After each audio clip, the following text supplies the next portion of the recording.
سوچ کو ہمیشہ مثبت بنائیں، زندگی کو خوبصورت بنائیں۔ واقعہ پڑھا تھا کہ ایک بیوی اپنے شوہر سے کہتی ہے کہ میں آپ کے بھائیوں کو اچھی طرح پہچان چکی ہوں۔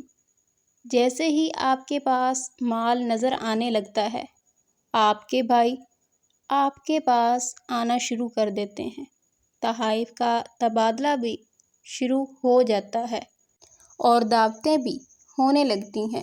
لیکن جیسے ہی آپ کنگال ہونے لگتے ہیں، آپ کے بھائی منظرنامے سے مکمل غائب ہو جاتے ہیں۔ پھر نہ آنا جانا لگا رہتا ہے اور نہ ہی کوئی دعوت شاوت۔ اس کا مطلب سب مال کا کھیل ہے۔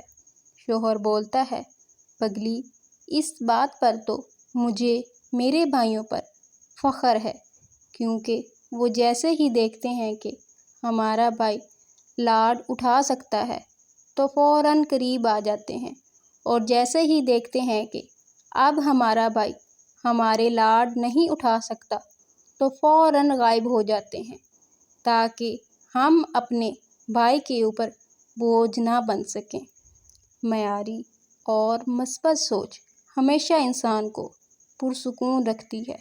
منفی اور غیر اخلاقی سوچوں میں پڑ جائیں تو خود کا سکون بھی غارت ہوتا ہے اور دوسروں کا بھی۔